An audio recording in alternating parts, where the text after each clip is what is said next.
14ویں تاریخ کے بعد، شعبان کی 14ویں تاریخ کے بعد جو رات آتی ہے، اس ٹائم شعبان کی 14 تاریخ چل رہی ہے۔ اسلامی مہینوں کے اندر تاریخ بدل جایا کرتی ہے مغرب کے بعد سے، سورج کے غروب ہونے کے بعد سے۔ انگریزی تاریخ بدلا کرتی ہے 12 بجے کے بعد، لیکن اسلامی تاریخ بدلا کرتی ہے مغرب کے بعد، یہ بات یاد رکھیے۔ اب 14 تاریخ شعبان کی چل رہی ہے، جیسے ہی سورج غروب ہو جائے گا شعبان کی 15 تاریخ شروع ہو جائے گی، اور وہ تاریخ شروع ہو جائے گی جس کے بارے میں رسول اللہ صلی اللہ علیہ وسلم فرماتے ہیں اللہ تعالیٰ اس رات کے اندر، شعبان کے مہینے کی 15ویں رات کے اندر آسمان دنیا پر نازل ہوتے ہیں، اور آسمان دنیا پر نازل ہو کر اللہ فرماتے ہیں حل من مستغفر، کیا کوئی استغفار چاہنے والا ہے؟ کیا کوئی مجھ سے مغفرت طلب کرنے والا ہے؟ کیا کوئی مجھ سے توبہ کرنے والا ہے؟ کیا کوئی مجھ سے مانگنے والا ہے؟ کیا کوئی میرے سامنے اپنی جھولی کو پھیلانے والا ہے؟ کوئی توبہ کرنے والا ہے، میں اس کو مغفرت دے دوں گا، میں اس کی توبہ قبول کر لوں گا، میں اس کی جھولی کو بھر دوں گا، میں اس کو دامن کو پر کر دوں گا اور اس کے تمام گناہوں کو بخش دوں گا۔ اس رات کے اندر اللہ تبارک و تعالی آسمان دنیا پر نازل ہوتے ہیں اور لوگوں سے، امت محمدیہ سے یہ اعلان فرماتے ہیں اور ان کو یہ فضیلت عطا کی جاتی ہے، ان کو یہ بتایا جاتا ہے یہ رات کوئی عام رات نہیں ہے، یہ رات بہت فضیلت والی رات ہے۔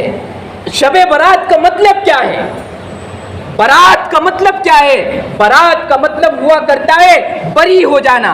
اس رات کے اندر اللہ تبارک و تعالی لوگوں کو جہنم سے بری فرماتے ہیں، اس لیے اس رات کا نام شب برات ہے۔ ایک حدیث میں آتا ہے رسول اللہ نے فرمایا اس رات کے اندر اللہ تبارک و تعالی بنو کلب کی بکریوں کے بدن پر جتنے بال ہوا کرتے ہیں اتنے لوگوں کے گناہوں کو بخش دیا کرتے ہیں۔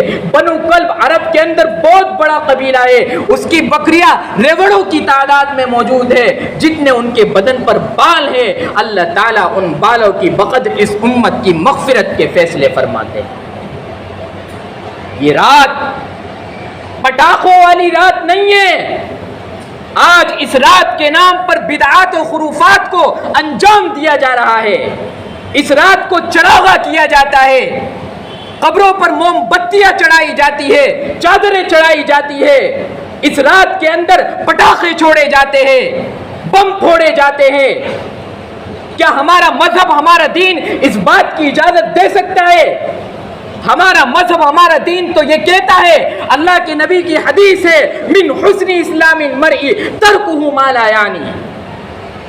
اسلام کی خوبی یہ ہے، اس کی خوبصورتی یہ ہے کہ اسلام کے اندر جو لا یعنی چیز ہوا کرتی ہے، جو فضول چیز ہوا کرتی ہے، ان کو اختیار کرنے کا حکم نہیں دیا گیا ہے، ان کو چھوڑنا ایک طریقے سے ضروری ہے، اسلام کے اندر لازم ہے۔ وہ اسلام اس شب برات کے اندر پٹاخوں کی اجازت کیسے دے سکتا ہے؟ اس رات کے اندر بدعات و خرافات کو انجام دینے کی کیسے اجازت دے سکتا ہے؟ اور ایک بات اور یاد رکھیے، اس رات کے اندر حلوہ پکانا اور اسی طریقے سے رسموں کو رواج دینا یہ کوئی حدیثوں میں نہیں آیا ہے۔ آپ حلوہ کھائیے، روزانہ کھائیے، لیکن مخصوص اس رات کے اندر، اس دن کے اندر حلوہ پکانے کی یا اسی طریقے سے چراغاں کرنے کی، قبرستان جانے کی اور وہاں جا کر راتوں رات جاگنے کی کوئی فضیلت نہیں آئی ہے۔ فضیلت کس بات کی ہے؟ فضیلت اس بات کی ہے اس رات کے اندر نوافل کا اہتمام کیا جائے، اس رات کے اندر اللہ کے سامنے سجدہ ریز ہویا جائے، اس رات کے اندر اللہ سے اپنے گناہوں کی معافی مانگی جائے، اس رات کے اندر قرآن پاک کی تلاوت کی جائے، اس رات کے اندر اللہ سے لو لگا کر، گڑ گڑا کر، رو کر اس سے معافی مانگی جائے۔ اللہ تعالیٰ اس رات کے اندر اپنے بندوں کی مغفرت کے فیصلے فرماتے ہیں، اس سے اس رات کے اندر مغفرت چاہی جائے۔ یہ رات اس لیے ہے نہ کہ اس لیے کہ اس رات کے اندر حلوہ پکایا جائے اور پٹاخے چھوڑے جائے اور قبرستان جا کر پوری رات جاگا جائے۔ اس رات کے اندر نوافل کا اہتمام کیا جائے، قرآن پاک کی تلاوت کی جائے، اللہ کے سامنے سجدہ ریز ہویا جائے۔ یہ اس رات کی فضیلت ہے۔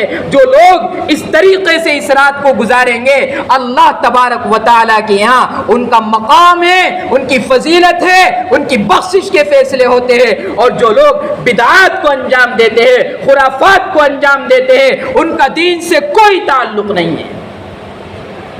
اس لیے میرے عزیزو، اس رات کی فضیلت کو سمجھے۔ اور آخر میں ایک مسئلہ بتا دیتا ہوں آپ کو، جو 15ویں شعبان کا روزہ رکھا جاتا ہے، یعنی 14 کے بعد جو رات آتی ہے 15ویں رات، 15ویں شعبان کا روزہ فرض نہیں ہے۔ مسئلہ سن لیجئے، 15ویں شعبان کا روزہ واجب نہیں ہے، 15ویں شعبان کا روزہ مستحب ہے۔ مستحب کا کیا مطلب ہوا کرتا ہے؟ یہ ایک اصطلاح ہوا کرتی ہے شریعت کے اندر۔ اسلام کے اندر کچھ چیزیں وہ ہیں جو فرض ہے، ضروری ہے، اگر وہ نہیں کرے گا تو اس کو گناہ ملے گا، عذاب دیا جائے گا۔ اور کچھ چیزیں واجب ہے، یہ فرض سے نیچے درجے کی چیز ہے۔ اور کچھ چیزیں سنت ہے جو اللہ کے نبی علیہ السلام انجام دیا کرتے تھے، اور کچھ چیزیں مستحب ہے۔ مستحب کا مطلب یہ ہوا کرتا ہے اگر آپ اس کام کو انجام دیں گے تو آپ کو بہت ثواب ملے گا، اور اگر آپ اس کام کو انجام نہیں دیں گے تو آپ کو نہ تو ثواب ملے گا اور نہ گناہ ملے گا۔ تو 15ویں شعبان کا روزہ رکھنا مستحب ہے۔ بہت سے لوگوں کے ذہنوں میں یہ بات ہوا کرتی ہے 15ویں شعبان کا روزہ رکھنا ضروری ہوا کرتا ہے، واجب ہوا کرتا ہے، فرض ہوا کرتا ہے۔ اسلام کے اندر 12 مہینوں میں سے صرف ایک مہینہ رمضان المبارک کے 30 روزے فرض ہے، اس کے علاوہ کوئی روزہ فرض نہیں ہے۔ اس لیے روزے کا بھی اہتمام کرے۔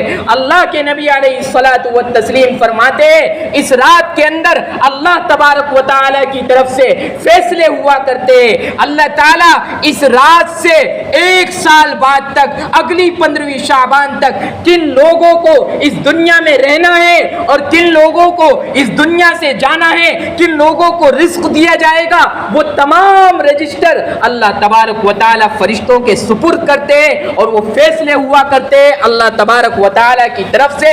اس لیے اس رات کی فضیلت کو سمجھا جائے۔ اور اصلاً جو سنت ہے وہ سنت ایام 20 کے روزے رکھنا۔ نبی علیہ الصلوۃ والتسلیم ہر مہینے کے اندر 13 تاریخ، 14 تاریخ، 15 تاریخ کا روزہ رکھا کرتے تھے۔ ان تینوں تاریخوں کا روزہ رکھا کرتے تھے، اور شعبان کے مہینے کے اندر بھی 13 تاریخ، 14 تاریخ، 15 تاریخ کا روزہ رکھا کرتے تھے۔ لیکن اگر کوئی شخص شعبان کے مہینے کے اندر 13 تاریخ کا روزہ نہ رکھے، 14 کا روزہ نہ رکھے اور 15 کا روزہ رکھ لے تو وہ بھی ثواب کا مستحق ہوگا، اللہ تعالیٰ کی طرف سے اسے بھی ثواب دیا جائے گا۔ اس لیے اس رات کی اہمیت کو سمجھے، اس میں اللہ سے لو لگائے، اللہ سے مانگے۔